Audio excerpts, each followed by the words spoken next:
မူလပိုင်ရှင်ကဒီနေရာကိုငှားတော့ကကုန်ကြစရိတ်တက်တာအောင်အုတ်ချက်များအစားအင်းဆက်ပိုးကောင်ကိုက်ထားသည့်တစ်သားပုံများကိုသုံးခဲ့သည့်တံမဏိချောင်းများအစားနန်းကျိုးမြင့်များကိုပြောင်းသုံးခဲ့ပြီးနေရံများထဲတွင်မူပုံနေသည့်ကောက်ရိုးနှင့်စပတ်ခုံများကိုထည့်ခဲ့သည်ခဏခဏဆိုသလိုအစစိတ်ပိုင်းများပြုတ်ကျပြီးလူတေဆုံးမှုများဖြစ်ခဲ့သည်အဆောက်အုံတစ်ခုလုံးနာမည်ဆိုးဖြစ်ကြော်ကြားခဲ့ပြီးဘယ်သူမှလာမငှားရဲကြပေဒီလူတယောက်ထဲသာအခွင့်အလမ်းကိုမြင်ခဲ့ခြင်းဖြစ်သည်။ဘာကြောင့်လဲဆိုတော့အဲ့ဒီနေရာကသူ့အဖေ၏ကုမ္ပဏီဘေးတွင်ရှိသောကြောင့်ဖြစ်သည်။သူတန်းနဲ့ချီရင်းနှီးမြှုပ်နှံခဲ့ပြီးဆိုင်တစ်ခုလုံးကိုအသစ်ပြန်ပြင်ကပင်လယ်စာစားတောက်ဆိုင်ဖွင့်ခဲ့သည်။သူ့အဖေကုမ္ပဏီမှထောင်ပေါင်းများစွာသောဝန်ထမ်းများကိုပုံမှန်ဖောက်သည်များအဖြစ်ရရှိခဲ့သဖြင့်တစ်နှစ်အတွင်းမှာပင်2.8 တန်းဝင်ငွေရရှိခဲ့သည်။သို့သောပိုင်ရှင်ဖြစ်သူမှာမနာလိုဖြစ်လာပြီးအိမ်ငါးခါကို8000မှ3,500အထိရုတ်တရက်တိုးမြင့်လိုက်တယ်လို့အမျက်ဤတဝက်ကိုပါတောင်းဆိုခဲ့သည်။ဒီလူကရုတ်တည်နီးကြကြလက်မခံခဲ့ပေသို့သောပိုင်ရှင်ကဒီနေရာကိုကိုယ်တိုင်စီမံခန့်ခွဲခြင်းသဖြင့်သူ့မျက်နှာရှိမှပင်စာချုပ်ကိုစုပ်ဖြဲပစ်ခဲ့သည်။အောင်မြင်မှုအားလုံးသည်ပင်လယ်စာ၏အရေးသွေးနှင့်နေရာကောင်းသောကြောင့်ဖြစ်ရသည်ဟုယုံကြည်ကပင်လယ်စာတင်သွင်းသူထံမှကိုယ်စားလှယ်အခွင့်အရေးရထားသည်ဟုဂုဏ်ယူဝါကြွားခဲ့သည်။သို့သောဖောက်သည်များသည်ဒီလူကြအောက်လာကြခြင်းဖြစ်ကြောင်းသူမသိခဲ့ပါ။သူဘယ်နေရာတွင်မဆိုစီးပွားရေးလုပ်လျင်လူများလိုက်လာကြမည်ဖြစ်ပြီးစားစရာကိုမူသူတို့ဂရုမစိုက်ကြပေသို့သောသူကသူ့ကိုအမှန်တိုင်းမပြောခဲ့ပဲအရာအလုံးကိုလက်လွတ်လိုက်သည်။ကဲကျွန်တော်ဒီနေရာကိုနောက်ထပ်စီမံခန့်ခွဲတော့မှာမဟုတ်ပါဘူး။တင့်ရဲ့စီးပွားရေးမှာအောင်မြင်မှုများစွာရရှိပါစေလို့ဆုတောင်းပေးပါတယ်။မင်းတကယ်ပဲဒီအတိုင်းထွက်သွားတော့မလို့လား။ဟဲလိုဒီနေ့ကျွန်တော်ဆိုင်နေရာရွှေ့တော့မလို့ပါကျေးဇူးပြုပြီးကားကြီးတစ်စီးတက်နိုင်သမျှအမြန်ဆုံးလွှတ်ပေးပါ။မင်းအခုဆုံးဖြတ်ပြီးပြီပေါ့။အင်ကဲမင်းပစ္စည်းတွေကိုမြန်သိမ်းဆိုင်ဖွင့်ပွဲကိုမနှောင့်နှေးစေနဲ့။တထေးကျွန်တော်တို့စာချုပ်လည်းမကုန်သေးဘူး။ဒါအိမ်ရှင်ကတက်တက်ရုံမာတာဖြစ်နေပြီးဒါကရှင်းရှင်းလင်းလင်းခေါင်းပုံဖြစ်တာပဲတူတူပြောရရင်ဒီနေရာကဘယ်သူမှမလိုချင်တဲ့အမိုက်ပုံကြီးဖြစ်ခဲ့တာတထေးကမြင့်တင်ပေးခဲ့တာကိုအခုမှသူတို့ကစိုက်ထားတာကိုလာရေးတင်းကျင်နေကြတယ်ဘာခွင့်ရင်းနဲ့လဲတထေးကျွန်တော်တို့သူတို့ကိုတရားစွဲတာပိုကောင်းမယ်ကျွန်တော်မှအရန်တော်တဲ့ရှေ့နေတငယ်ချင်းတယောက်ရှိတယ်သူတို့ကိုတားဆီးဖို့ကူညီပေးမယ်မလိုပါဘူးဒါဆိုတထေးပါလို့မှလဲသူတို့ဒီလိုနင်းချတာကိုဒီအတိုင်းကြည့်နေတော့မှလားဒါပေါ့မဟုတ်ပါဘူးအာဟိုဘက်ကအဆောက်အုံကိုမြင်လားသူထေးအဲ့ဒီအဆောက်အုံကိုငှားမယ်တော့မပြောနဲ့တော့အဲ့ဒီအဆောက်အုံကကျွန်တော်တို့ဆိုင်ထက်အစပေါင်းများစွာပိုကြီးတယ်ငှားကလည်းအရန်ဈေးကြီးမှာယူကြောင်ကြောင်ဆုံးဖြတ်ချက်မချပါနဲ့ဒါအပြင်ပင်လယ်စာတင်သွင်းသူတွေကလည်းသူတို့နဲ့စာချုပ်ထားပြီးတထေးပိုကြီးတာဖွင့်ရင်တော့ကုန်ပစ္စည်းမရှိရင်အလကားပဲငါကနောက်ထပ်ပင်လယ်စာဘူးဖေးဖွင့်မယ်လို့ဘသူပြောလဲငါကတက်တာတဲ့တရုတ်ထမင်းဆိုင်ဖွင့်မှာတထေးကောင်းထိခိုက်သွားတာလားဒီနှစ်အတွင်းအဲ့ဒီလိုဆိုင်မျိုးဒီလမ်းမှာ9ဆိုင်10ဆိုင်လောက်ဖွင့်ခဲ့တာတစ်ဆိုင်မှတစ်လတော့မခံဘူးကျွန်တော်တို့ဖောက်တယ်တွေကပင်လယ်စာကြောင့်လာကြတာအမြန်စားစာစီပြောင်းလိုက်ရင်ဘသူလာမှလဲဟုတ်တယ်တရုတ်အမြန်စားစာကဒီမှာအလုံးမဖြစ်ဘူးတထေးတေချာစဉ်းစားပါဦးစောင့်ကြည့်တာပေါ့မင်္ဂလာနနက်ခင်းမှာကျွန်တော်ဒီအဆောက်အုံတစ်ခုလုံးကိုငှားချင်လို့ပါစကားပြောလို့ရမလားဒီအဆောက်အုံကလစ်လက်နေတာကြပြီးတကယ်စိတ်ဝင်စားတယ်ဆိုရင်ပွင့်ပွင့်လင်းလင်းပြောရရင်မင်းရဲ့အရင်နေရာထက်အများကြီးပိုကြီးတယ်ဒါပေမဲ့ငှားခါကိုပေါက်ဈေးထက်အများကြီးလျှော့ပေးပါမယ်သဘောတူတယ်ငှားမယ်အခုပဲစာချုပ်ချုပ်ကြစို့အကောင့်နဲ့ပတ်စံရောက်တာနဲ့တော့ပေးပါမယ်အဆောက်အုံတစ်ခုလုံးသုံးဖို့အဆင်သင့်ပါပဲတထေးပါပစ္စည်းတွေယူမှလဲဒီဆိုင်ထဲကအရာအလုံးပဲဘာမှမကြံခဲ့စေနဲ့လမ်းတစ်ဖက်ကဆိုင်စီယူသွားပါရွှေပြောင်းကြသူများသည်မြန်ဆန်လာသည့်နိုင်ပိုင်းတွင်းမှာပင်အရာအလုံးကိုလမ်းတစ်ဖက်ရှိသုံးထပ်အဆောက်အုံတို့ယူဆောင်သွားခဲ့ကြသည်မင်းတို့ငါနဲ့ဆက်လိုက်ပြီးအခြားတနေရာမှာအစ်စ်ပြန်စားချင်ကြလားတထေးဒီတစ်နှစ်မှာတထေးနဲ့အလုပ်လုပ်ရတာအခြားနေရာတွေထက်အများကြီးပိုရတဲ့တထေးကကျွန်တော်ရက်ဘူးသမျှအကောင်းဆုံးတထေးပါပဲတထေးပဲသွားကျွန်တော်လိုက်မယ်ကျွန်တော်လဲတထေးနဲ့လိုက်ချင်တယ်ကျွန်တော်မှာပညာအရန်မရှိသလိုအထူးဆန်းအလုပ်လည်းမရှိဘူးဒါပေမဲ့တထေးနဲ့ရှိရင်စိတ်အေးရမှန်ကျွန်တော်သိတယ်ဟုတ်ပါတယ်ဒီတစ်နှစ်မှာတထေးကျွန်တော်တို့ကိုအရန်ကောင်းကောင်းဆက်ဆံခဲ့တာအခုတထေးအခက်ခဲတွေ့နေချိန်မှာကျွန်တော်တို့တာမန်အတိုင်းထွက်သွားရင်လူကောင်းမဟုတ်တော့ဘူးတထေးပဲသွားလိုက်ပါမယ်ကောင်းလို့ဆိုဖက်တထေးပေးမှရှိနေချင်ပါတယ်ရှောင်းဖန်ကပြောခဲ့တဲ့မီနူးပြောင်းမဲ့ကိစ္စမင်းဆုံးဖြတ်ပြီးပြီလားဆုံးဖြတ်ပြီးပါပြီတရုတ်ထမင်းဆိုင်ပဲဖွင့်တော့မယ်ကောင်းတယ်ထင်တယ်စုံလဲမြန်တယ်တော့ဒါနဲ့ငါအုပ်စုရဲ့လက်အောက်ခံကုမ္ပဏီတွေကပြီးခဲ့တဲ့လကလူ800ကျော်ထပ်ငားထားတယ်သူတို့မင်းဆိုင်မှာလာစားကြမှာအဲ့ဒါအတွက်ပြင်ဆင်ထားပါဟုတ်ပြီဆိုင်ကိုကြဲအောင်ပဲလုပ်လိုက်တော့မယ်ငါကုမ္ပဏီကဒီနေ့ကစပြီးခွင့်ရက်စပြီးဇန်နဝါရီ9ရက်နေ့မှပြန်စမှာဆိုင်ချဲမယ်ဆိုရင်အဲ့ဒီရက်မတိုင်မီအစင်းသင့်ဖြစ်အောင်လုပ်ထားတာပိုကောင်းမယ်ကောင်းနားလဲပါပြီနေ့တိုင်းမင်းတို့ပင်ပန်းလုပ်ခဲ့ကြတယ်တွားနာကြတော့9ရက်နေ့မှအလုပ်ပြန်လာကြပါနောက်ရက်များတွင်ဆိုင်တစ်ကိုပြန်လဲပြင်ဆင်ရေးစတင်ခဲ့သည်မြင်းကြီးထက်ကိုစပွဲတရားကျော်ပါသည့်အမြန်စားတောက်ခန်းဖြစ်ထားရှိပြီးလူများလင်ပန်းယူကအမြန်စားနိုင်အောင်ပြုလုပ်ခဲ့သည်ဒုတိယထက်ကိုမူဟင်းပွဲမျိုးအတွက်ထားရှိပြီးချက်ချင်းချက်ပေးသည့်အစားအစာများနှင့်တငယ်ချင်းများတွေ့ဆုံပွဲလုပ်ရန်တင့်တော်သည့်တတိယထက်တွင်မူအမှုဆောင်များနှင့်အစည်းအဝေးများအတွက်တည်တံ့ခန်းများပါဝင်သည်အချိန်နဲ့တော့လဲစောက်လုပ်ရေးအဖွဲ့ကတီးပြီးသားဖြစ်သဖြင့်မြန်ဆန်နှင့်အရေးသွေးကောင်းစောက်လုပ်ခဲ့ကြသည်ကျွန်တော်ပြင်ဆင်နေစဉ်တွင်ချိုကြံကျဲလဲငြိမ်မနေခဲ့ပေဆိုင်ကိုပြင်ရန်ချင်းငွေအများကြီးလျှောက်ထားခဲ့ပြီးကျွန်တော်၏ပင်လယ်စာတင်သွင်းသူနှင့်ပါလာစဉ်ကျွန်တော်ဝယ်သည့်ထက်နှစ်ဆဝယ်ရန်သဘောတူညီချက်ယူခဲ့သည်ဟုကြားရသည်မဟုတ်ပါကဒဏ်ကြေးအများကြီးပေးရလိမ့်မည်အေးပါဟေ့အောင်မင်းအတုံးလိုက်အတလိုက်ယူနေတာလားဒီလမ်းမှာအပြက်အစီးအများဆုံးကတရုတ်ထမင်းဆိုင်တွေဆိုတာမင်းမသိဘူးလား2တန်းမင်းငါဆိုင်မှာရခဲ့တာ2တန်းအဲ့ဒါကံကောင်းလို့ရခဲ့တာမင်းရဲ့အရေးချင်းကြောင့်လို့ထင်နေတာလားဒါအပြင်အမြန်စားအတွက်ဒီလောက်ကြီးတဲ့နေရာကိုငှားထားသေးတယ်မင်းပျက်စီးကြောင်းရှာနေတာပဲမင်းဆိုင်ကငါဆိုင်ထက်ကြီးုံနဲ့မင်းကငါအဆင့်ရောက်ပြီလို့ထင်နေတာလားကျွန်တော်သူတို့ကိုဘာမှရှင်းမပြခဲ့ပါပြင်ဆင်မှုကိုပင်အချိန်မြင့်လိုက်ရမကြမီဆိုင်စင်သစ်ဖြစ်သွားခဲ့သည်ဇန်နဝါရီ9ရက်နေ့ရောက်လာပြီးဆိုင်တစ်ကိုဖွင့်လှစ်ခဲ့သည်ချိုကြံကျဲလဲအဲ့ဒီနေ့မှာပင်ဆိုင်ဖွင့်ခဲ့သည်ဖောက်တီဟောင်းများကိုမဆုံးရှုံးခြင်းတစ်ဖြစ်ဆိုင်နာမည်ကိုပြောင်းမပစ်ခဲ့ပေတထေးသူကဖောက်တယ်တွေကိုဆွဲဆောင်ဖို့ကျွန်တော်တို့နာမည်ကုန်တဲ့င်းကိုတုံးနေတာဒါကရှက်ရွံ့မှုမရှိခိုးယူနေတာပဲမစိုးရိမ်ပါနဲ့ငါဥစ္စာဆိုရင်ဘယ်သူမှလူယူလို့မရပါဘူးဟောလာကြပြီပင်လယ်စာအလုပ်သမားများအားလုံးရောက်လာကြပြီ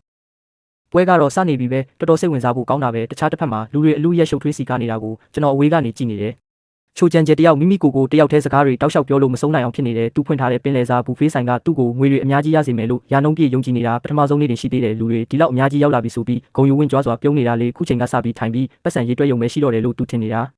သူ့မိမကလည်းကျွန်တော်ဆိုင်ရှိမှာလာတော့ကြာချောင်းချောင်းစုံစမ်းခဲ့ကြလို့တော်သေးတာပေါ့တဲ့ကျွန်တော်ရဲ့ကုန်ပစ္စည်းပေးသွင်းသူလမ်းကြောင်းတွေကိုကူးယူပြီးဖောက်တယ်တွေနဲ့တွားတွေ့ခဲ့ကြတာလေဒီဆိုင်ကိုဖွင့်ဖို့သူတို့အိမ်ကိုတော့ပေါင်နှံထားကြတာကောင်းကင်ကြီးကသူတို့ကိုတရားမျှတမှုပေးခဲ့တာပါသူတို့စူးစမ်းခဲ့တဲ့မြအလားကားမဖြစ်ခဲ့ပါဘူးလို့သူမကပြောနေတယ်လမ်းသွားလမ်းလာတယောက်ကအံ့အားသင့်စွာနဲ့လူတွေအများကြီးရုတ်တရက်ဘလို့ရောက်လာတာလဲဆိုပြီးတေချာကြည့်နေတဲ့နောက်တယောက်ကငါလည်းမသိဘူးဒီနေရာကတလန်းလုံးမှာနာမည်ကြီးဆုံးဖြစ်ခဲ့ဘူးလားလေနေ့တိုင်းလမ်းတစ်လျှောက်လုံးတန်းစီနေကြတာလို့ပြန်ဖြေတယ်ကျန်တဲ့တယောက်ကငါလည်းသတင်းကြားဘူးပါရဲ့ဒါပေမဲ့အပိုးတွေပြောနေတာလို့ပဲအမြဲထင်ခဲ့တာတကယ်ဖြစ်နေမယ်လို့ဘယ်တော့မှမထင်ခဲ့ဘူးလို့ပြောလိုက်တယ်ချိုချန်ကျဲကဆက်ပြီးကြွားဝါနေတဲ့ခုတော့ဒါဘသူပိုင်လဲဆိုတာကြည့်လိုက်ပါဦးချင်းဖန်းလိုကောင်မျိုးကပခုံးချင်းရှင်လို့တော့မရဘူးတဲ့ကျွန်တော်အရင်ကပတ်စံရခဲ့တာဟာကံကောင်းရုံတက်ပဲဆိုင်နေရကောင်းလို့ကံပွင့်ခဲ့တာလို့သူကပြောတယ်ဒီဆိုင်နေရကမူလကတည်းကသူတို့ပိုင်တာမို့လို့သူတို့ပဲချမ်းသာရမှာလေဒါကိုကံကြမ္မာကပတ်စံလာပေးတာလို့ခေါ်တဲ့ကျွန်တော်ကကြတော့ရေစရာကောင်းလိုက်တာလေဒီလမ်းမှာပဲဆိုင်ကျဲကြီးငါပြီးအမြန်စာရောက်မှုတတိရှိလာပါပေးရဆိုပြီးနှာခေါင်းရှုပ်ရေမောနေပြန်တယ်ဒါဟာကျွန်တော်မှစီးပွားရေးအမြင်မရှိသလိုပတ်စံကံလည်းမရှိဘူးဆိုတာပြနေတာပါပဲတဲ့သူ့မိမကလည်းဝင်ထောက်ပြီးဖောက်တဲ့ဟောင်းတွေကသူ့ဆိုင်ကိုဆက်လာစားကြလိမ့်မယ်လို့မျှော်လင့်နေတာလားမသိဘူးလူတွေကဒီလမ်းကိုသူ့ဆိုင်ရဲ့ပင်လယ်စာစားဖို့ပဲလာကြတာဆိုတာ तू မသိဘူးထင်တယ်ဘသူကများသူ့အမြန်စာကိုစိတ်ဝင်စားမှလဲတဲ့ဝန်ထမ်းတယောက်ကတထေးရုတ်တရက်လူတွေအများကြီးဝင်လာနေတာဆိုတော့ပြင်ဆင်ထားရမလားဆိုင်ထဲဆက်မှာမဟုတ်တော့ဘူးလို့မေးတယ်ချိုချန်ကျဲကကိစ္စမရှိဘူးလူများလေကောင်းလေပဲနေရာမရှိရင်တန်းစီပါစေပေါ့အမျှော်အမြင်မရှိတဲ့ကောင်ကြည့်ရအောင်လို့လေငါတို့စီးပွားရေးဘလောက်အောင်မြင်လဲဆိုတာလို့ပြောလိုက်တယ်ကျွန်တော်ဝန်ထမ်းကဒေါသထွက်နေတယ်သူတို့တော်တော်လွန်နေပြီးစာချုပ်ဖြတ်ပြီးစီးပွားရေးကိုတူးလဲစီးပွားရှာတာတင်မကဘူးဆရာတိဆောက်ခဲ့တဲ့ဖောက်တယ်တွေကိုယူပြီးကြောဝါနေကြသေးတယ်ဆရာသားဒီဆိုင်ကိုထူတော်မပေးခဲ့ရင်အဲ့ဒီနေရာကခုထိစွန့်ပစ်ထားခံရပြီးဖုံတွေပဲတက်နေမှခုတော့ဆရာဆိုင်ကိုတိမ့်ပိုက်လိုက်ရုံမကဘူးဆရာကိုအမျှော်မြင်မရှိဘူးလို့တောင်ပြောနေကြတယ်တော်တော်အရှက်မရှိအနိုင်ကျင့်ကြတာပဲလို့ပြောရှာတယ်ကျွန်တော်ကတော့တည်ငြိမ်စွာပဲကိစ္စမရှိပါဘူးသူတို့ပြောနိုင်တော့ပြောထားပါစေမကြခင်မှာသူတို့ရေနိုင်တော့မှမဟုတ်လို့ပါလို့ပြန်ပြောလိုက်တယ်ချိုချန်ကျဲကမနာတန်းရေမောနေတော့ပဲလူ2000တောင်မကဘူးသူတို့အားလုံးဆိုင်ထဲဝင်လာရင်တရက်ထဲနဲ့ပတ်စံဘယ်လောက်တောင်ရမလဲထမင်းတစ်နက်မှာလူ2000ကျော်တယောက်ကိုတရစီပဲ3ရင်တောင်ဝင်ငွေ2သိန်းကျော်ပြီးတစ်လဆိုတန်းပေါင်းများစွာတစ်နှစ်ဆိုတန်းပေါင်းထောင်ကနန်းအထိရမှာလို့စိတ်လှုပ်ရှားစွာအော်ပြောနေတယ်သူကဝန်ထမ်းတွေကိုခိုင်ခိုင်မာမာရက်တီကြပြုံးပြုံးရွှင်ရွှင်ကြိုဆိုကြအတန်ကြဲကြဲပြောစေတနာပြည့်ထားဒီနေ့ကပထမဆုံးနေ့ပဲလင်းဟင်းတဲ့သူရှိရင်လာစာရှော့ပစ်မယ်လို့အမိန့်ပေးတယ်မိဖို့ချောင်းစင်သစ်ဖြစ်ပြီလားပင်လယ်စာတွေအကုန်ပြင်ထားပြီလားဖောက်တယ်တွေအများကြီးလာနေပြီလို့မေးတော့ဝန်ထမ်းကဟုတ်ကဲ့အကုန်လုံးဒီပါအစင်သစ်ဖြစ်ပါပြီလို့ပြန်ဖြေတယ်အားလုံးကညီညီညာညာကြိုဆိုပါတယ်လို့အော်ဟစ်ကြတယ်သူကစိတ်လှုပ်ရှားနေတဲ့ပုံစံမျိုးလှုပ်ထားကြတက်တက်ကြွကြွပြုံးထားကြဖောက်တီတွေလာနေပြီလို့ထပ်ပါတယ်ကျွန်တော်ကတော့တခြားတစ်ဖက်မှာရှိနေတယ်မဲပြုံးလိုက်ရင်ပေါ့ကျွန်တော်ဖောက်သေးဟောင်းတွေရောက်လာကြတယ်မတွေ့တာကြပြီနော်အားလုံးပဲနှစ်တစ်မှာမင်္ဂလာပါလို့တွားနှုတ်ဆက်လိုက်တယ်ဖောက်တဲ့တယောက်ကချိုချန်ကျဲကိုတီလာလို့မေးလိုက်တယ်သူကကျွန်တော်ကဒီပင်လယ်စာဘူဖေးဆိုင်ရဲ့ပိုင်ရှင်ချိုချန်ကျဲပါလို့ချက်ချင်းမိတ်ဆက်တယ်ဖောက်တဲ့ကခမ ्या ကပိုင်ရှင်ဟုတ်လားဒါဆိုတထေးချင်းကရောဘာဖြစ်သွားတာလဲလို့မေးတယ်သူကမလုပ်တော့ပါဘူးခုတော့ကျွန်တော်ပဲဒီစီးပွားရေးကိုဦးစီးနေတာပါလို့ပြောလိုက်တော့ဖောက်တဲ့တွေအံ့အားသင့်သွားကြတယ်သူမလုပ်တော့ဘူးဟုတ်လားဘလို့ဖြစ်တာလဲပေါ့သူကစိတ်မတက်မတာရေမောရင်းရှင်းပြတော့တာပဲဒီနေရာကမူလကတည်းကကျွန်တော်တို့ပိုင်တာပါအရင်ကသူ့ကိုငှားထားတာလေဒါပေမဲ့စာချုပ်ကတက်တန်းကုန်သွားပြီမို့လို့ကိုစီးပွားရေးကိုလုပ်ဖို့ပြန်သိမ်းလိုက်တာပါဆိုင်ကိုလည်းအရင်ကထပ်ပို့ကျအောင်ချက်ထားပြီးတိုးတက်အောင်လုပ်ထားပါတယ်ပင်လယ်စာမျိုးစားလဲပို့ဆုံတယ်အရသာလဲပိုကောင်းတယ်ခင်ဗျားတို့ကခက်စိတ်လာနေကြပင်လယ်စာကြိုက်တဲ့သူတွေဆိုတာတီလို့တီးတန့်ထွက်ကြတာပါတဲ့ဖောက်တဲ့တယောက်ကတထေးချင်းက3နှစ်စာချုပ်ချုပ်ထားတာမဟုတ်ဘူးလားတစ်နှစ်တည်းနဲ့ဘယ်လိုလုပ်ပြီးသွားရတာလဲဆိုပြီးမေးခွန်းထုတ်တယ်ချိုချန်ကျဲကဆိုင်ကသူတို့ပိုင်တာပါပဲလို့ဆွညင်းတယ်ကျွန်တော်အခွင့်ကောင်းယူပြီးဆိုင်နေရကောင်းလို့ချမ်းသာသွားတာပါခုတော့ကိုယ်တိုင်လုပ်တော့မှမို့စာချုပ်ဖြတ်လိုက်တာပါလို့ပြောတယ်ဖောက်တဲ့ကသဘောပေါက်သွားပြီးဒါဆိုစာချုပ်ဖြတ်ပြီးတထေးချင်းစီကဆိုင်နေရကိုပြန်လူယူလိုက်တာပေါ့လို့ပြောလိုက်တယ်ချိုချန်ကျဲကလူယူတာမဟုတ်ပါဘူးပိုင်ရှင်တွေမို့လို့ကိုနေရကိုပြန်ယူပြီးလုပ်တာတရားဆုံးပါပဲလို့ကောက်ွယ်ပြောဆိုတယ်ပြီးတော့မန်နေဂျာချောင်းပက်လက်ပြီးမန်နေဂျာချောင်းလည်းတစ်နှစ်လုံးလာနေတာပဲတိမှာပါဒီဘက်ကလူတွေပင်လယ်စာကြိုက်တာလေးချင်းဖန်တီစီးပွားရေးလုပ်နိုင်ခဲ့တာဒီဆိုင်နေရကောင်းလို့ပါခုဆိုဘေးဆိုင်ကိုပါငှားပြီးချက်လိုက်တော့ပိုကျဲသွားပြီးပင်လယ်စာလည်းပို့ဆုံတယ်အရင်ကထပ်ပိုကောင်းမှတေချာပါတယ်လို့ပြောတယ်ဆိုင်နေရကိုအပြည့်အဝအသုံးချပြီးပင်လယ်စာကြိုက်တဲ့ဖောက်တယ်တွေကိုအကောင်းဆုံးဝန်ဆောင်မှုပေးခြင်းလို့ပါတယ်ဒီနေ့အရောက်လာစားကြည့်ပါကျွန်တော်တုံးခဲ့တဲ့ပစ္စည်းပေးသွင်းသူတွေစီကပဲတိုက်ရိုက်ယူထားလို့ပင်လယ်စာအစ်စ်တွေအများကြီးရှိတယ်အရန်လက်ဆက်တဲ့ဆိုင်ဖွင့်ပွဲနေမှုလို့20%ရှော့ဈေးပေးမယ်ဆိုပြီးစိတ်ထက်သန်စွာဖိတ်ခေါ်နေတယ်သူ့မိမကပါဝင်လာပြီးအခုဆိုကုန်ပစ္စည်းပေးသွင်းသူကကျမတို့နဲ့ပဲလုပ်တော့တာချင်းဖန်းစီဘာမှမရောက်တော့ဘူးအရင်ကလိုလက်ဆက်တဲ့အရသာလိုချင်ရင်ဒီဆိုင်ပဲလာလို့ရတော့မယ်ဒါပေမဲ့မပူပါနဲ့ဒီဆိုင်ကဟိုဆိုင်တိတိလေးထက်အစားတောက်ရောနေရာရောပိုကောင်းပါတယ်တစ်နှစ်လုံးလာခဲ့ကြတာပင်လယ်စာကြိုက်ရင်လာစားကြည့်ကြပါစိတ်ကြိုက်ဖြစ်မှာပါနောက်ဆိုဒီဆိုင်ပဲလာကြတော့နော်လို့ပြောတယ်မန်နေဂျာချောင်းကရုတ်တရက်လူတွေကိုအားလုံးခဏရက်ကြပါဦးနောက်ကလူတွေမတွန်းကြနဲ့ဦးမဝင်ကြနဲ့ဦးလို့အော်တာလိုက်တယ်ချိုချန်ကျဲကမန်နေဂျာချောင်းဘာဆောင်နေတာလဲဝင်ခဲ့လေအကောင်းဆုံးဝိုင်းပေးပါမယ်လို့ခေါ်တယ်သူ့မိမကလည်းအရင်ကထက်ပိုကောင်းတဲ့ပင်လယ်စာတွေပြင်ထားတာမို့မစားရင်နှမျောစရာကြီးလို့ထပ်ပြောတယ်ချိုချန်ကျဲကလည်းဒီလမ်းမှာအကြီးဆုံးပင်လယ်စာဘူဖေးမို့လို့ဝန်ဆောင်မှုရောအစားတောက်ပါဟိုဆိုင်ထက်ပိုကောင်းစေရမယ်လို့မန်နေဂျာချောင်းကိုတောက်လျှောက်ခေါ်နေတယ်မန်နေဂျာချောင်းကအေးဆက်စွာပြန်ဖြေတယ်ဒါဆိုခင်ဗျားတို့ကဂတိမတီတာတင်မကဘူးတထေးချင်းကိုမောင်းထုတ်ကုန်ပစ္စည်းပေးသွင်းသူတွေကိုပါလူယူပြီးသူ့လုပ်ထားပြီးသားစီးပွားရေးကိုအလွယ်တကူသိမ့်ပိုက်လိုက်တာပေါ့ချိုချန်ကျဲကအရှက်မရှိပြုံးပြီးအဲ့လိုပါပဲမန်နေဂျာချောင်းရဲ့အစားအသောက်စီးပွားရေးမှာနေရာကအဓိကပဲမဟုတ်လားဒီလမ်းမှာကျွန်တော်ဆိုင်ကအကွက်ကွင်းအတာဆုံးပဲပင်လယ်စာကြိုက်တဲ့သူတွေလည်းအများကြီးချင်းဖန်းတစ်နှစ်တည်းနဲ့တန်ပေါင်းများစွာရသွားတာကျွန်တော်ဆိုင်နေရာကြောင့်ပါပိုင်ရှင်ဖြစ်တယ်ကျွန်တော်တို့ကြတော့အိမ်ငါကလေးပဲရပြီးသူရတယ်လို့တစ်စိတ်တစ်ပိုင်းတောင်မရခဲ့ဘူးဒါတရားတယ်လို့ထင်လို့လားလို့ပြောတယ်ကျွန်တော်ဝန်ထမ်းကစိတ်ပူပြီးဆရာ တခုခုသွားပြောပါဦးဒါတွေကကျွန်တော်တို့ဖောက်တယ်ဟောင်းတွေလေဆရာနဲ့ပိုရင်းနေတာကိုသွားပြောရင်သူတို့ဆရာဘက်ပါလာပြီးကျွန်တော်တို့ဆိုင်လာကြမှာပါသူတို့အမြဲပြုံးပြီးနှုတ်ဆက်နေကြတာပဲသွားပြီးသူတို့မတရားလုပ်ခဲ့တာတွေကိုပြောပြလိုက်ပါသူတို့တန်တရားဝင်သွားမှာပါဖောက်တယ်တွေအကုန်လုံးပြန်မရရင်တော့ဟိုအချက်မရှိတဲ့လင်မယားနှစ်ယောက်ရဲ့မျက်နှာကိုမမြင်ကျင်ကြတော့မှဒီလူတွေကိုချူချင်ကျေရသွားရင်သူ့အတွက်တိတ်တက်တာရကျသွားလိမ့်မယ်လို့ပြောလာတယ်ကျွန်တော်ကတော့အေးအေးဆေးဆေးပဲကျွန်တော်သွားစရာတော့မလိုပါဘူးလို့ပြောလိုက်ပြီးမန်နေဂျာချောင်းကိုလှမ်းမေးလိုက်တယ်မန်နေဂျာချောင်းကျွန်တော်ပတ်စံရခဲ့တာဒီဆိုင်နေရာတစ်ခုလေးကြောင့်လို့ခင်ဗျားထင်ပါသလားချိုချန်ကျဲကကောင်းမှနေစေဖြစ်ပြီးဟုတ်တယ်လို့ပြောနေပါတယ်ဒီလမ်းပေါ်မှာစီးပွားရေးလုပ်ငန်းတွေအများကြီးဒေဝါလီခံခဲ့ရပေမဲ့သူ့ရဲ့ဆိုင်ကတော့အများရန်စံချိန်မီနေခဲ့တယ်လို့ပြောပါတယ်သူကမန်နေဂျာချောင်းကိုမေးတယ်ငါတို့ဆိုင်ရဲ့တီနေရာကြောင့်မဟုတ်ရင်ဘာလို့လဲတဲ့ပြီးတော့ပြီးခဲ့တဲ့နှစ်ကသူ့ရဲ့ပင်လယ်စာဘူးဖေးစားတောက်ဆိုင်ဟာဘာမှခက်ခက်နီးပညာသုံးစရာမလိုခဲ့ဘူးလို့ပြောတယ်ပစ္စည်းတွေလက်ခံနဲ့စီစဉ်ထားတဲ့ဖောက်တယ်တွေကသူတို့ဘာသာပကံနဲ့ထည့်ယူစားကြတယ်သူကပတ်စံပဲကောက်ယူတယ်တဲ့ဘယ်သူမဆိုလုံနိုင်တဲ့ရိုးရှင်းလာတဲ့စီးပွားရေးမော်ဒယ်တစ်ခုပါပဲသူ့ရဲ့ဇနီးကလည်းထိုအတိုင်းပဲလိုက်ပြောပါတယ်ဒါပေါ်ငါမှချမ်းသာအောင်လုပ်ဖို့အသိပညာလည်းမရှိဘူးအရင်းမြစ်လည်းမရှိပါဘူးဒီလူတွေပင်လယ်စာကြိုက်ကြလို့ပါလို့ပဲသူ့ကိုပြောခဲ့တာပြီးတော့အဲ့ဒါကိုအခမဲ့ရလိုက်လို့ကံကောင်းသွားတာပါလို့ပြောပါတယ်သူကပြောတယ်ကြည်စမ်းသူငါနေရာကနေထွက်သွားတာနဲ့အရှိဘက်ကသုံးထပ်စလုံးကိုခေါင်းမာမာနဲ့ငှားလိုက်တာတရုတ်အမြန်ပြင်အစားအစာဆိုင်ဖွင့်ဖို့တဲ့အဲ့ဒါကသူဘလောက်တုံးလဲဆိုတာပြနေတာပဲအရင်ကဒီလမ်းပေါ်မှာဆုံးရှုံးမှုအများဆုံးကတရုတ်အမြန်ပြင်အစားအစာဆိုင်တွေပဲတဲ့ရိုးရိုးသားသားပြောရရင်သူမပြောင်းခင်ငါခွင့်ရေးတစ်ခုပေးခဲ့သေးတယ်သူ့ရဲ့ပင်လယ်စာဘူဖေးဆိုင်ရဲ့အမျက်ဝေစုတစ်ဝက်ကိုပေးရင်ဆိုင်ကိုဆက်ဖွင့်ခွင့်ပြုမယ်လို့ကန့်လန့်ခဲ့တာဒီလောက်ကောင်းတဲ့ကန့်လန့်မှုကိုသူကလက်မခံခဲ့ဘူးအဲ့ဒါကြောင့်ငါတို့ကစာချုပ်ဖြတ်ပြီးငါတို့ဘာသာဆက်လုပ်ကြတာချိုချန်ကျဲကပြောတယ်ငါတန်းနဲ့ချီပြီးရှာနိုင်ခဲ့တာသူ့ရဲ့နေရာကြောင်းနဲ့သူကပိုင်ရှင်နေနဲ့အမျက်ရဲ့တဝက်ပဲတောင်းတာပါမန်နေဂျာချောင်းကိုမေးတယ်အဲ့ဒါတောင်းဆိုတာများလုံးလို့လာတဲ့ဒီလောက်တင်တော်တဲ့ကန့်လန့်မှုကိုကျေးဇူးမသိတဲ့ငါကညှင်းပယ်ခဲ့တာအဲ့ဒီတော့ငါ့ကိုကောင်းကောင်းဆက်ဆံစရာမလိုတော့ဘူးပေါ့နေရာကသူတို့ဥစ္စာငါမလားပြန်သိမ်းမလားသူတို့ပဲဆုံးဖြတ်တာဒါကကဘာပေါ်မှာရှက်မရှိဆုံး logic ကြတဲ့အရာမဟုတ်ဘူးလားအစိုးအကောင်မခွဲခြားတတ်တဲ့ကျေးဇူးမသိတတ်တဲ့သူကဒုက္ခရောက်ထိုက်တာပါပဲရုတ်တရက်မန်နေဂျာချောင်းကသူတို့ကိုမေးလိုက်တယ်ဒီလမ်းပေါ်မှာစီးပွားရေးလုပ်ငန်းတွေအများကြီးရှိတာဘာလို့သူ့ရဲ့ဆိုင်ပဲအယောင်ရဆုံးဖြစ်ခဲ့တာလဲတဲ့ချိုချန်ကျဲကထုံးစံအတိုင်းထပ်ပြောတယ်နေရာကောင်းလို့နဲ့ဒီလူတွေပင်လယ်စာကြိုက်ကြလို့ပေါ့နောက်ထပ်ဘာအကြောင်းရှိသေးလို့လဲတဲ့မန်နေဂျာကပြောတယ်ဆိုင်ပိုင်ရှင်အနေနဲ့ခင်ဗျားသိတင်တာကအရင်တုန်းကလည်းဒီလမ်းပေါ်မှာပင်လယ်စာဘူးပေးဆိုင်တွေအများကြီးဖွင့်ခဲ့ဘူးတယ်မဟုတ်လားတဲ့ချိုချန်ကျဲကအင်းချိုးတော့တွေ့ဘူးတလို့ပဲလို့ပြောတယ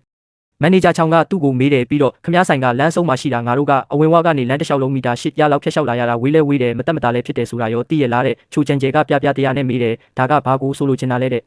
မန်နေဂျာချောင်းကပြောတယ်ပင်လယ်စာဆိုတာဒီလမ်းပေါ်မှာအများကြီးရှိပြီးသားတီနေရာနဲ့ပတ်သက်လို့လဲခင်ဗျားဆိုင်ကတာလုံမှုမရှိခဲ့ဘူးဘာလို့ခင်ဗျားရဲ့နေရာကြောင့်တတိယရဲ့စီးပွားရေးတိုးတက်လာခဲ့တယ်လို့ထင်ရတာလဲတဲ့ချိုချန်ကျဲကဇဝေဇဝါနဲ့အဲ့ဒါမဟုတ်ရင်ဘာမို့လို့လဲလို့တုံဆိုင်မေးပါတယ်မန်နေဂျာချောင်းကငါတို့အားလုံးဒီဆိုင်မှာစားခဲ့တာတနည်းရှိပြီးမင်းကငါတို့ပင်လယ်စာစားကျင်လို့တွားခဲ့တာလို့တကယ်ထင်နေတာလားတဲ့ချိုချန်ကျဲကမယုံနိုင်ဘူးဒါပေမဲ့လူတွေအများကြီးကနေတိုင်းဆိုသလိုအဲ့ဒီနေရာကိုတစ္ဆာရှိရွေးချယ်ခဲ့တာလေပင်လယ်စာကြောင့်မဟုတ်ရင်အခြားဘာအကြောင်းရှိမှလဲလို့ပြောတယ်သူ့ရဲ့ဇနီးကလည်းဒါပေါ်ဒီမှာဆိုင်တွေတပြိုင်နက်ပွင့်လိုက်ပိတ်လိုက်ဖြစ်နေတာဒီနားကဆိုင်တွေကိုတော့ရှင်တို့မတွားကြဘူးဒီဆိုင်ရဲ့ပင်လယ်စာကြောင့်ဆိုတာထင်ရှားတာပဲလို့ထောက်ခံတယ်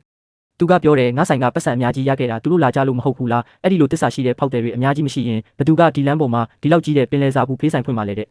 မန်နေဂျာချောင်းကဒီတစ်နှစ်အတွင်းမှာငါတို့အားလုံးနေ့လယ်တိုင်းဒီမှာလာစားခဲ့ကြတာပင်လယ်စာတွေလက်ဆက်လို့မဟုတ်ဘူးဒီနေရာကြောင့်လည်းလုံးဝမဟုတ်ဘူးစိုင်းပိုင်ရှင်ဖြစ်တဲ့တထေးချန်ကငါတို့ကုမ္ပဏီဥက္ကဋ္ဌရဲ့တားဖြစ်နေလို့ပဲဒီဖောက်တယ်တွေအားလုံးဟာတထေးချန်အဖေရဲ့ကုမ္ပဏီအုပ်စုကဝန်ထမ်းတွေကြီးပဲတဲ့မန်နေဂျာချောင်းကချိုချန်ကျဲကိုပြောတယ်ခင်ဗျားမသိတာဖြစ်နိုင်တယ်ငါတို့ကုမ္ပဏီမှာတယောက်ကိုတရက်စားစရိတ်ထောက်ပံ့ကြေးမဟုတ်ဘူး120ပေးတယ်ဝန်ထမ်းတိုင်းဘယ်မှမဆိုစားကျင်တဲ့နေရာ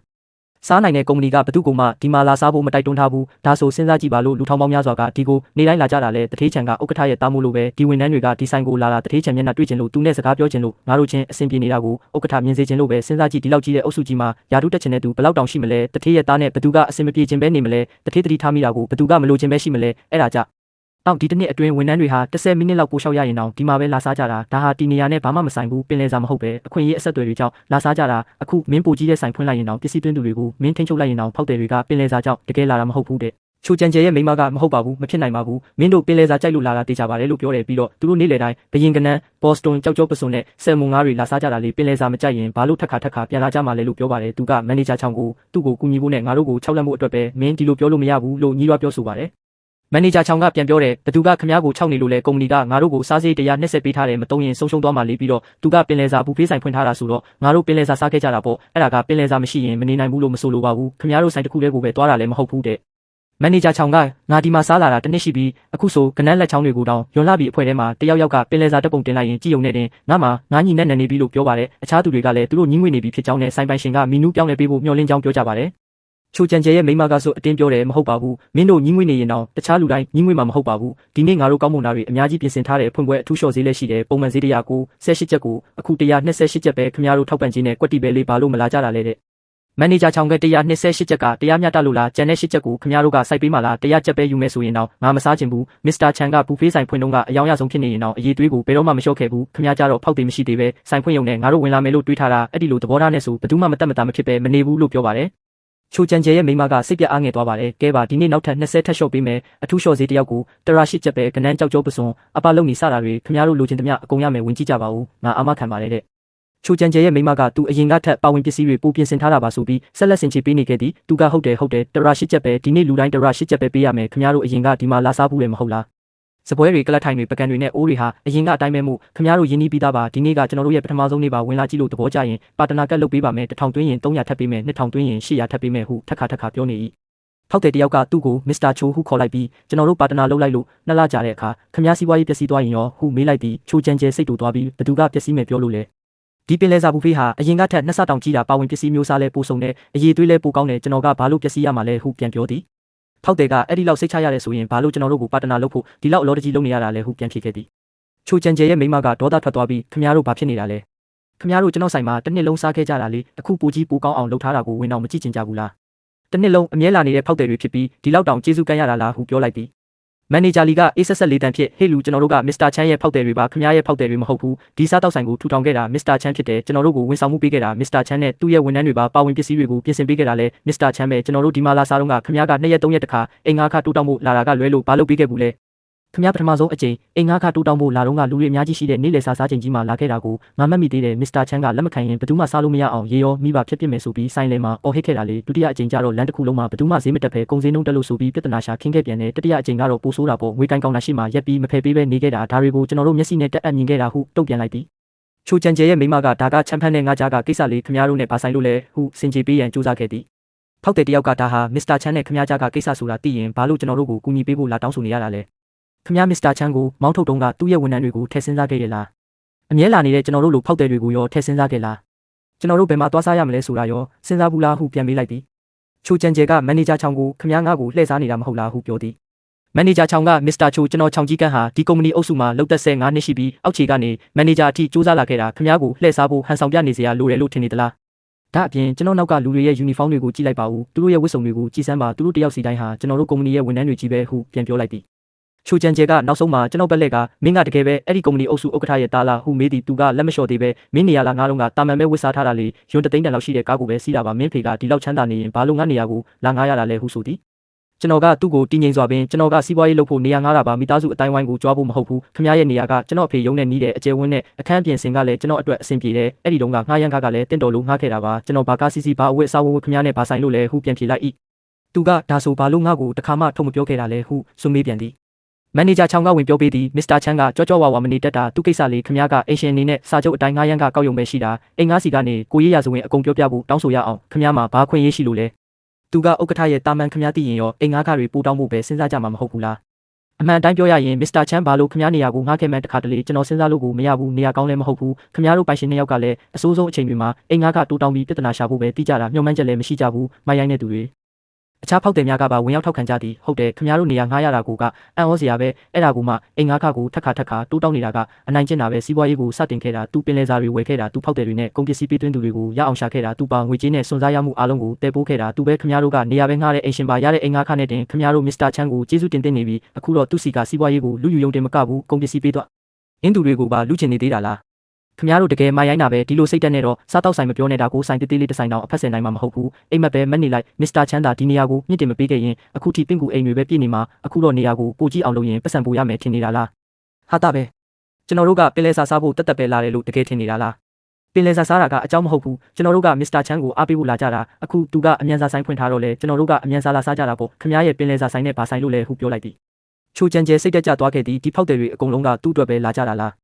မန်နေဂျာလီကမဟုတ်လို့အခြားပါရှိအောင်ပါလေ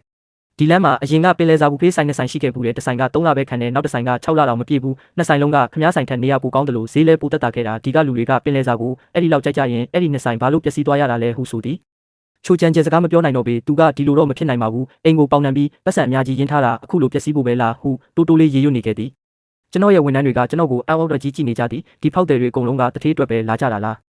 ားမဖြစ်နိုင်ဘူးဒါဆိုတထေးကကျွန်တော်တို့ရဲ့တထေးတင်မဟုတ်ပဲလုပ်ငန်းရှင်ကြီးရဲ့တားလည်းဖြစ်နေတာပေါ့အဲ့ဒါကြောင့်မို့လို့သူတို့ကိုတရားမစွဲခဲ့တာကိုအဲ့ဒါကြောင့်လည်းအမြန်စာရောက်မှုဒီလောက်ကြီးတဲ့နေရာကိုငှားနိုင်ခဲ့တာပေါ့တေချာတာပေါ့တေချာပေါက်ရမယ့်ဖောက်တယ်တွေရှိပြီးသားကိုဟုဆိုကြသည်သူတို့ကအတူတူအလုပ်လုပ်လာတာဒီလောက်ကြာတာတော့ဘယ်သူမှကျွန်တော်အကြောင်းမသိအောင်လှုပ်ဝက်ထားနိုင်ခဲ့တာတော့ကြောင်းအခြားသူသားဆိုလျင်ဒီလိုမိသားစုမျိုးနဲ့နေရာတိုင်းမှာကြောဝါနေမှာဖြစ်ကြောင်းပြတော့ကြသည် ကျွန်တော်ကသူတို့ကိုကျွန်တော်မိသားစုရဲ့ကိစ္စကမိသားစုပိုင်ဆိုင်တာပါဒါကျွန်တော်ရဲ့အောင်မြင်မှုမဟုတ်ပါဘူးကျွန်တော်ကတော့ကိုယ့်လက်နဲ့ကိုစူးစမ်းလှုပ်ဆောင်တဲ့အရာနဲ့ပဲအတိမတ်ပြုခံချင်ပါတယ်ဟုပြောလိုက်၏သူတို့ကအလုပ်လုပ်ပြီးပတ်စံရှာဖို့လာကြတာလို့ကျွန်တော်ပြောခဲ့တယ်လစာအချိန်မှပေးနေတဲ့ရွေးနဲ့ကျွန်တော်သူတို့ကိုဘာမှအကျွေးမရှိရင်ကျွန်တော်အစင်တန်းကမလိုပါဘူးအရာအလုံးအဆင်ပြေပါတယ်ဘေးနားကဝန်ထမ်းတယောက်ကဒါကြောင့်မလို့တထေးကသူတို့ကိုအမြဲတမ်းလစာမြန်မြန်ပေးတာလို့ပြောတယ်သူ့အမေစေးုံတက်ရတုန်းကလစာ2လစာကြိုးထုတ်ပေးဖို့တောင်းခဲ့တာကိုတထေးကဘာကြောင့်လဲလို့တောင်မမေးပဲအဲ့ဒီနေ့မှာပဲပတ်စံလွှဲပေးခဲ့တယ်လို့ပြောပြတယ်ဂတိပေးထားတဲ့နှစ်ကုံ bonus ကိုလည်းအပြည့်ပေးခဲ့ရုံနဲ့မကဘူးတယောက်စီကိုအပိုစာအိတ်အိတ်စီတောင်ပေးခဲ့သေးတာပါသူကတက်ပြင်းချရင်ရှင်ကြည့်ရင်မစ္စတာချိုချန်ဂျယ်တို့ကလူဆိုးတွေပဲလို့ပြောတယ်တထေးကသူတို့အပေါ်အမြဲတမ်းအယမ်းရက်ရောခဲ့ပေမဲ့သူတို့ကတော့တထေးကိုပျက်စီးသွားအောင်လုပ်ချင်ခဲ့ကြတာကျွန်တော်သူတို့စကားကိုဖျက်ပြီးအလုပ်စချိန်ရောက်တော့မယ်လို့ပြောလိုက်တဲ့စကားတွေပဲပြောမနေသင့်ဘူးဒီနေ့မျှော်လင့်ထားတာထက်လူတွေပိုရောက်လာကြတယ်ပထမဆုံးနေ့မှာဘာပြဿနာမှမရှိရအောင်လူတိုင်းဂရုစိုက်ကြရမယ်တယောက်ယောက်ကရေးလိုက်တယ်သူကရေးလိုက်ရတာတေတော့မယ်သူတို့ကငါတို့နေရာကိုလူယူသွားကြပြီးသူတို့ကိုသူတို့တိတ်တော်လာတယ်ထင်နေတာအခုတော့သူတို့ဘလို့ဖြစ်ကြံခဲ့လဲကြည့်လိုက်ပါဦးလို့ပြောတယ်ကျမမစ္စတာဂျိုးကိုလှမ်းអော်လိုက်တယ်သူတို့ကိုဘာလို့မရေကြတော့တာလဲလို့မေးလိုက်တယ်ရေရတာမကြိုက်ကြတော့ဘူးလားဒီလမ်းပေါ်ကလူတိုင်းပင်လယ်စာကြိုက်ကြတယ်လို့ပြောခဲ့တာမဟုတ်ဘူးလားကဲဒီနေ့ပင်လယ်စာစားချင်သလားလို့တွားမေးကြည့်လိုက်လေရောပြီးတော့သူတို့ကပင်လယ်စာကုန်ကျန်းထောက်ပံ့မှုအားလုံးကိုလည်းတိမ့်ပိုက်ထားကြသေးတယ်လေဒီလမ်းပေါ်ကလူတိုင်းသူတို့စီကပဲဝယ်ရမယ်တဲ့တိတ်ရရတာပဲမဟုတ်လားချိုချန်ကျဲရဲ့မိမကဒေါသတကြီးနဲ့ကျမကိုပြောတယ်ကျမကဝန်ထမ်းတစ်ယောက်ပဲဖြစ်ပြီးသူတို့ကိုလောင်ပြောင်ခွင့်မရှိဘူးတဲ့ချန်ပန်းရဲ့မိသားစုမှာပတ်စံရှိရင်တော့အဲ့ဒါသူ့ကိစ္စပဲဖြစ်ပြီးကျမပိုက်ဆံမဟုတ်ဘူးတဲ့ကျမသူ့စီမှာတစ်သက်လုံးအလုပ်လုပ်ရင်တော့ငွေကိုင်းတစ်ယောက်ပဲဖြစ်မှာပါတယ်ကျမသူ့ကိုတိုက်ရိုက်ပဲပြန်ပြောလိုက်တယ်ငွေကိုင်းဖြစ်တော့ဘာဖြစ်လဲကျမအလုပ်လုပ်ပြီးတမအာဇီဝနဲ့ပတ်စံရှာတာတထေးကကျမကိုလစာအချိန်မှန်ပေးတယ်နှစ်တစ်မှာ bonus တွေပေးတယ်ကျမဘသူနေရာကိုမှခိုးယူခဲ့တာမဟုတ်ဘူးဘာရှက်စရာရှိလို့လဲသူတို့ကိုသူတို့ပိုင်ရှင်တွေလို့ခေါ်ကြပြီးအခုတော့ဖောက်သေးတယောက်မှတော့မရှိကြဘူးတယောက်ယောက်ကလက်ခုပ်တီးပြီးကျမစကားတိတ်ပြောတတ်တာပဲလို့ပြောတယ်အလုပ်လုပ်ပြီးဝမ်းစာရှာတာကသူများတွေကိုစောင်းမြောင်းကြည့်နေတာထက်တာပါတယ်အချို့ကပိုင်ရှင်တွေဖြစ်လာကြပြီးအိမ်ငါရှာသမျှအားလုံးကသူတို့အတွက်ပဲလို့ထင်နေကြတယ်မျက်နှာပြောင်တိုက်လိုက်ကြတာဖောက်တယ်တွေဝင်လာပြီးကျွန်တော်ကိုနှုတ်ဆက်တယ်ကျွန်တော်လည်းကံကောင်းပါစေကြောင်းဆူတောင်းပေးရင်ပြန်နှုတ်ဆက်လိုက်တော့အားလုံးဝမ်းသာသွားကြတယ်ဖောက်တယ်ကဟင်းပွဲတွေကိုနေတိုင်းပြောင်းလာလို့မေးတယ်တရုတ်အမြန်စာစားတောက်ဆိုင်မှာအသားဟင်းသီးဟင်းရွက်တွေနဲ့နေ့စဉ်ဟင်းပွဲအနည်းဆုံး30ရှိပြီးနေတိုင်းအလဲကျပြောင်းလဲပေးတယ်လို့ကျွန်တော်ရှင်းပြခဲ့တယ်ဒုတိယထပ်မှာတော့ချက်ချင်းမှာယူနိုင်တဲ့ဟင်းပွဲတွေကိုမှာယူနိုင်ပြီးတတိယထပ်မှာတော့ရုံးအဖွဲလိုက်စားတောက်ဖို့သို့မဟုတ်ဧည့်သည်တွေနဲ့တီးတန့်စားတောက်ဖို့တီးတန့်ခန်းတွေရှိကကြိုတင်ပိုကင်တင်ထားနိုင်ပါတယ်ဖောက်တယ်ကတိတ်ကျဉ်နဲ့သွားတဲ့အရင်တုန်းကနေ့လယ်ဘက်ပင်လယ်စာလာစားဖို့ပေမဲ့ဧည့်သည်ကိုဖိတ်ကျွေးဖို့အတွက်တော့တခြားနေရာကိုသွားပြီးအဆင့်မြင့်တဲ့နေရာရှာခဲ့ရတယ်လို့ပြောတယ်အခုဒီမှာတီးတန့်ခန်းတွေရှိလာတော့အများကြီးပိုအဆင်ပြေသွားပြီးနောက်ပိုင်းကျရင်သူ့ရုံးကစားတောက်တာတွေကိုဒီမှာပဲလုပ်တော့မယ်လို့သူကပြောတယ်မန်နေဂျာချောင်းကလည်းနှစ်တစ်ကူနှုတ်ဆက်ဖို့ဝင်လာတဲ့တရုတ်အမြန်စာပြောင်းလိုက်တာကိုသူတီးချောင်းနဲ့သူ့အဖွဲ့ကြီးအပြင်ထွက်စားတဲ့အခါအဓိကဒီကိုပဲလာကြမယ်လို့အားလုံးကိုပြောထားပြီးသားလို့ပြောပြတယ်ဒါပေမဲ့ဒီနေ့လူတွေအများကြီးရောက်လာတာမို့လို့အားလုံးနေရာဆက်မှမလားလို့စိုးရိမ်နေကြတာပါကျွန်တော်လူဦးရေကိုတွက်ချက်ကြည့်ပြီးအုပ်စုလိုက်ဝင်ရလိမ့်မယ်လို့ပြောလိုက်တယ်သူကဘာမှပြဿနာမရှိဘူးသူ့ဝန်ထမ်းတွေမှာထမင်းစားချိန်2နာရီရတာမို့လို့လုံလောက်ပါတယ်လို့ပြောတယ်အစင်လိုက်ဝင်နိုင်အောင်နံပါတ်စင်တွေဝေပေးဖို့ရှောင်းရွေးကိုကျွန်တော်ခိုင်းလိုက်တဲ့စောင်းတိုင်းနေသူတွေကမီနူးကိုကြည့်ပြီးမှာယူနိုင်တယ်လို့ဒုတိယထပ်နဲ့တတိယထပ်ကအမှားတွေကိုမိဖို့ချောင်းစီအရင်ပို့ပေးခဲ့တယ်မနေ့ကသဘောတူထားတဲ့အစီအစဉ်တိုင်းငြိမ်မနေကြပဲနံပါတ်စင်တွေဝေပေးပြီးအမှားစရင်းတွေကူယူပေးကြဖို့လူတိုင်းကိုကျွန်တော်ပြောလိုက်တယ်အဝင်ဝမှာလူပဲ2ယောက်လာတယ်လဲလို့ကျွန်တော်မေးတယ်လူ6ယောက်အတွက်စပွဲကက်6ခုပေးလိုက်တယ်အမြန်စားတောက်ခန်းကဘယ်ဘက်မှာရှိတာပါပတ်စံရှင်းပြီးဟင်းပွဲတွေကိုရွေးချယ်နိုင်ပါတယ်10ယောက်ထိုင်စပွဲတစ်လုံးကိုတွေ့တာနဲ့ချက်ချင်းမှယူစားတောက်ခြင်းရင်ဒုတိယထပ်ကိုတက်သွားဖို့အကြံပြုလိုက်တယ်တတိယထပ်ကအကြီးဆုံးခန်းကိုကြိုတင်ပိုကင်လုပ်ထားပြီးလို့မန်နေဂျာကိုပြောပြပြီးဝင်လာဖို့ဖိတ်ခေါ်လိုက်တယ်ဖောက်တယ်တယောက်ဝက်သားပေါင်းအပိုးတပွဲမာတာကိုကျွန်တော်ကြားလိုက်တယ်ဒုတိယထပ်စပွဲအမှတ်9ကစက်သားငရုတ်တီးကြော်နဲ့ပဲပီးဆက်ချင်းဟင်းရီငါးဟင်းကိုအဆက်လျှော့ပြီးမှာကြတယ်ဒါဟာပထမဆုံးအတုပ်ပဲရှိသေးပြီးဝင်လာဖို့လူတွေအများကြီးကြံသေးတယ်လို့ကျွန်တော်စိတ်ထဲကတွက်ချက်လိုက်တယ်ဒီနေ့ရောင်အားကပင်လယ်စာဘူဖေးတုံးကထက်တေချာပေါက်ပုံများမှာပါရောင်းအားတစ်ခုတည်းကိုပဲမအာရုံစိုက်ဖို့ကိုတတိပေးလိုက်တယ်မိဖို့ချောင်ရဲ့အလုံးလုံးလုံးနဲ့ဟင်းပွဲတစ်ခုစီရဲ့အရေးသွေးကိုကြည့်ကြရမယ်ရှုပ်ရှုပ်ထွေးထွေးဖြစ်နေတာကြောင့်စံချိန်စံညွှန်းတွေကိုအကြအဆုံးမခံနိုင်ပါဘူးထမင်းစားခန်းရဲ့တန်ရှင်းရေးကိုစစ်ဆေးရမှာဖြစ်ပြီးစပွဲတွေနဲ့စင်ကြံတွေကိုစနစ်တကျရှိနေစေရမယ်ပထမဆုံးနေ့မှာလူအများကြီးလာတာဟာလာရောက်မြေဆန်းကြတာပဲရှိသေးတာမို့လို့သူတို့ကျင်းနဲ့စွာပြန်သွားပြီးနောက်ထပ်ပြန်လာခြင်းမှသာစီးပွားရေးကအမှန်တကယ်အောင်မြင်တော့မှဟာပါဝန်ထမ်းတွေကဟုတ်ကဲ့တထေးလို့ပြန်ဖြေကြတယ်ဖောက်တယ်တယောက်ကအစားတောက်ကိုချီးမွမ်းတယ်အရန်ကောင်းတယ်အထူးသဖြင့်ဝက်သားပေါင်းကနူးနက်ပြီးအရသာသိရှိတာပဲသူ့ကုမ္ပဏီထမင်းစားဆောင်ထက်အများကြီးပိုကောင်းတယ်လို့ပြောတယ်ချင်းဖန်ငါဟင်းကလည်းကောင်းတာပဲမနှက်ဖြန်ထက်ရနိုင်မလားလို့လည်းမေးခဲ့တယ်မနှက်ဖြန်ကြရင်မီနူးအချို့ကိုပြောင်းလဲမှာဖြစ်ပေမဲ့အဲ့ဒီဟင်းပွဲကိုတော့ဆက်လက်ထားရှိသွားမယ်လို့သူ့ကိုပြောလိုက်တယ်တခြားတစ်ခုခုထပ်မှချင်းရင်ဝန်ထမ်းတွေကိုပြောဖို့မေးမြန်းခဲ့တယ်သူတို့တောင်းဆိုတာတွေနဲ့အညီမီနူးကိုညှိယူနိုင်အောင်မှတ်ချက်အားလုံးကိုမှတ်သားထားခဲ့ပါတယ်တယောက်ယောက်ကအကြံပြုချက်ပေးခဲ့တယ်အစားအသောက်ခပ်ပေါ်ပေါ်ဟင်းပွဲတွေပိုပြင်ဆင်ပေးနိုင်မလားလို့မေးတယ်သူ့ရုံးမှာအများစုကကျမ်းမာရေးနဲ့အစားအသောက်ဂရုစိုက်နေကြလို့စီနေပြီးအရသာခက်ပြော့ရွေးချယ်စရာတွေကိုလိုချင်ကြတာပါနေရန်ဘေးကမှတ်စုစာအုပ်မှာအကြံပြုချက်တွေကိုရေးထားနိုင်တယ်လို့ကျွန်တော်ပြန်ဖြေခဲ့တယ်သူတို့အများဆုံးတောင်းဆိုတဲ့ဟင်းပွဲတွေကိုကျွန်တော်တို့ထည့်သွင်းပေးပါမယ်ဒါကြောင့်မလို့တရုတ်အမြန်စာကိုပြောင်းလဲဖို့ကျွန်တော်ဆုံးဖြတ်ခဲ့တာပါအမျိုးအစားပုံမစုံလင်ပြီးဖောက်တယ်တွေရဲ့အကြိုက်နဲ့အညီညှိယူနိုင်ပါတယ်ပင်လယ်စာဘူဖေးကအမျက်ထွက်ပုံရပေမဲ့ရွေးချယ်စရာအကန့်အသတ်ရှိလွန်ပြီးဖောက်တယ်စီစဉ်မှုနဲ့တွားရင်ကုန်ကျန်းပျက်စီးဆုံးရှုံးမှုပိုများပါတယ်တရုတ်အမြန်စာရဲ့အကောင်းဆုံးအားသာချက်ကတော့ရာသီဥတုနဲ့ဖောက်တယ်တွေတောင်းဆိုတာနဲ့အညီလိုက်ရောညီထွေပြောင်းလဲနိုင်တာပါပဲဝန်ထမ်းတွေရဲ့နေ့စဉ်စားတောက်မှုအတွက်ရောအစည်းအဝေးကြီးတွေအတွက်ပါအဆင်ပြေစေတာမို့လို့အရင်ပင်လယ်စာစားတောက်ဆိုင်ထက်စီးပွားရေးအလားအလာအများကြီးပိုရှိပါတယ်ဝန်ထမ်းတယောက်အပြေးရောက်လာပြီးကျွန်တော်တို့စီမှာဖောက်တဲ့တယောက်မှမရှိဘူးလို့လာပြောတယ်မိဖို့ကြောင့်တဲကပင်လယ်စာတွေအကုန်လုံးကိုဘာလို့ရမလဲဆိုပြီးမေးတယ်ကနန်းနဲ့ပစုံတုပ်အရှင်တွေကအသက်ရှင်နိုင်သေးပေမဲ့လှိဖြတ်ထားပြီးသားဆော်လမုန်ငါးနဲ့ခီယူကမာတွေကကြကြခံမှာမဟုတ်ဘူး ကျွန်တော်စိတ်တူတူနဲ့ပြန်ဖြေလိုက်တယ်ငါကဘာတိမှလဲစဖိုမှုကသူ့ကိုလာမေးခိုင်းတာလို့သူကပြောတယ်ဒီနေ့ရေခဲဖြတ်ထားတဲ့ကုန်ကျန်းတင်ရွံတသိန်းကျော်ဖို့ရှိပြီးဘာမှမရောက်ရရင်မနှက်ဖြန်ထိခံမှာမဟုတ်ဘူးတဲ့ညဘက်ကျရင်မရောက်ရတဲ့အရာအလုံးအမိုက်ပုံနဲ့ရောက်သွားလိမ့်မယ်ချိုချန်ကျဲရဲ့မိမကတုံးကနေဖြစ်သွားတယ်ရွံတသိန်းကျော်ဆိုတာဘာသဘောလဲဘသူကအဲ့ဒီလောက်အများကြီးထုတ်ခိုင်းလိုက်လို့လေဒီမနက်တင်ဆိုင်ရှင်တို့ကိုယ်တိုင်ခိုင်းခဲ့တာပါဆိုပြီးသူကညူဆူစွာပြန်ပြောတယ်အဲ့ဒီတော့မှကျွန်တော်တတိယသွားတယ်ဒီနေ့အနည်းဆုံးဖောက်တီ2000စပွဲအိတ်ခံရမှာမို့ဘားတွေအကုန်လုံးမှာအပြည့်ဖြည့်ထားဖို့ခိုင်းခဲ့တာကိုအဲ့ဒီတုန်းကဘာမှအစားအသောက်တွေများများတင်ထားရင်ပိုပြီးကြည်ကောင်းခံရပြီးခင်းကျင်းထားတဲ့အမျိုးအစားအစုံလင်ကိုမြင်ရင်လူတွေပိုဝင်လာချင်ကြလိမ့်မယ်လို့ထင်ခဲ့တာချိုချန်ကျဲသူ့ကိုဈေးနှုန်းဆိုင်ပုတ်တွားပြောင်းခိုင်းလိုက်တယ်ဒီနေ့တယောက်ကို108ရွမ်မဟုတ်ပဲ98ရွမ်လို့ပြောင်းခိုင်းတာသူတွန်းဆုပ်ဖြစ်သွားပြီး98ရွမ်ဆိုရင်အရင်တောင်ကြည့်မှာမဟုတ်ဘူးလို့ပြောတယ်ချိုချန်ကျဲကဆိုင်ပုတ်ကိုသာပြောင်းလိုက်ပါဆိုပြီးအမိတ်ပေးလိုက်တယ်အရှုံးပေါ်ရင်တော့မှဖောက်တယ်တွေကိုဆွဲဆောင်ဖို့လိုတယ်လေ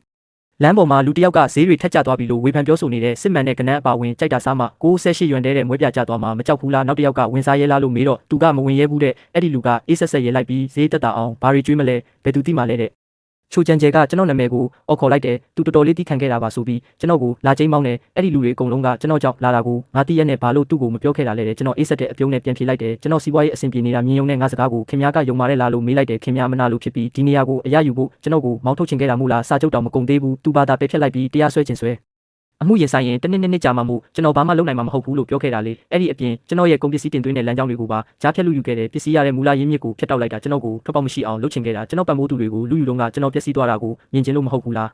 းကျွန်တော်သူ့နာမည်အပြည့်စုံကိုခေါ်လိုက်တယ်မိမိကိုပြန်မေးကြည့်ဖို့ပြောလိုက်တယ်အဲ့ဒီဖောက်တယ်တွေအကုန်လုံးကငါအဖေကုမ္ပဏီကဝန်ထမ်းတွေပါလို့ငါမင်းကိုအရင်ကတည်းကပြောခဲ့ရင်ရောမင်းယုံပါတယ်လားငါမင်းကိုလိမ့်နေတာခြောက်နေတာမင်းငါစီးပွားရေးကိုလူယူသွားမှကြောက်လို့ဒီလိုမူသားကြီးတွေပြောနေတာလို့ပဲမင်းထင်မှာပါအဲ့ဒီတော့မှသူလေတန်ပြောင်းသွားပြီးသူတို့လင်မယားမှားသွားခဲ့မှန်းဝန်ခံလိုက်တယ်သူတို့ကိုကူညီပါဦးဆိုပြီးတောင်းပန်တောင်းဆိုလာတယ်ဒီစီးပွားရေးစတင်ဖို့အတွက်သူတို့အိမ်ကိုပေါင်နှံပြီးဒေါ်လာ2တန်းကျော်ချေးငွေယူခဲ့ရတာလေကျွန်တော်ပင်လယ်စာပံ့ပိုးသူအဟောင်းနဲ့လည်းရေရှည်စာချုပ်ချုပ်ထားပြီးလစဉ်ပမာဏအတိအကျဝယ်ယူရမှာဖြစ်တယ်မဝယ်နိုင်ရင်ရော်ကြီးအမြောက်များပေးရမှာမို့သူတို့မခံနိုင်တဲ့ဆုံးရှုံးမှုဖြစ်သွားလိမ့်မယ်တိကျွမ်းခဲ့တဲ့တန်ရောစင်ကိုငဲလို့ကျွန်တော်လူတွေကိုပြောပေးပြီးအ ਨੇ ဆုံးထက်ဝက်လောက်တော့သူတို့ဆိုင်ဘက်သွားပေးဖို့ကူညီပါဦးလို့တောင်းဆိုတယ်ဒီစီးပွားရေးမှာစူဆောင်းထားတာတွေအကုန်ပုံအော်ထားရတာမို့မအောင်မြင်ရင်ဘဝပြတ်တော့မှာပါတဲ့သူမိမကပါဝင်ပြောတယ်သူမပြောတာမှန်ကြောင်းဒီနေရာရအောင်ကျွန်တော်ကူညီပေးခဲ့ဘူးတလို့ခင်မင်းရင်းနှီးမှုလည်းရှိတာမို့ဒီတစ်ချိန်ကူညီပါဦးဖောက်တဲ့တဝက်ကိုသူတို့ဘက်ရွှေ့ပေးပါဒါမှသူတို့ဆိုင်ဆက်လက်ပတ်နိုင်မှာဒါမှမဟုတ်ရင်ဒီနေရာကိုပြန်ကားပြီးကုန်ပစ္စည်းပံ့ပိုးသူနဲ့ချုပ်ထားတဲ့စာချုပ်ကိုကျွန်တော်ကပဲဆက်လက်တာဝန်ယူပေးရင်ပိုကောင်းမယ်ဆိုပြီးလာပြောတယ်ဟုတ်လားကျွန်တော်သူတို့ကိုအေးဆက်ကြည့်လိုက်တယ်ဒီနေ့မင်းတို့ဆိုင်မှာလူပြည့်ပြီးငါဆိုင်ကလက်ဟာနေရင်ရောခုလိုမျိုးကျင်းကျင်းနာနာပြောပါမလားမစ္စတာချိုမင်းတို့ပင်လယ်စာဘူဖေးဆိုင်ကိုအကြီးကြီးဖြစ်အောင်လုပ်မယ်ဆိုပြီးယုံကြည်ချက်အပြည့်နဲ့ပြောခဲ့ကြတာမဟုတ်ဘူးလားခုမှငါစီဖောက်တယ်လားတောင်းနေတာလားငါကတော့ဘသူ့ကိုမှမင်းတို့ဆိုင်သွားဖို့မတိုက်တွန်းနိုင်ဘူးမင်းတို့ဘာသာမင်းတို့ဖြေရှင်းကြဝန်ထမ်းတယောက်စိတ်လှုပ်ရှားစွာရောက်လာပြီးဆိုင်ကအံ့ဩစရာကောင်းလောက်အောင်စီကားနေတယ်လို့ပြောတယ်သူတက်တက်နဲ့တကူဒီလောက်လူပြည့်နေတဲ့ဆိုင်ကိုမမြင်ဘူးတဲ့ဒီတိုင်းပဲဆက်လုပ်ထားဖို့ကျွန်တော်ပြောလိုက်တယ်မျက်နှာချင်းဆိုင်ကချိုချန်ကျဲရဲ့ဆိုင်မှာတော့ဖောက်တယ်တယောက်မှမရှိပဲသူတို့ဆိုင်ဝင်မှာမျက်နှာပြက်ပြက်နဲ့ရက်နေတာကိုတွေ့ခဲ့ရတယ်လို့ပြောပြတယ်ပင်လယ်စာပံ့ပိုးသူစီဖုန်းဆက်ပြီးစာချုပ်ကိုမဆက်ချင်တော့ပဲနှုတ်ထွက်ချင်တဲ့ပုံစံနဲ့အတနာခံနေတာကိုလည်းကြားခဲ့ရတယ်တဲ့ဒါပေမဲ့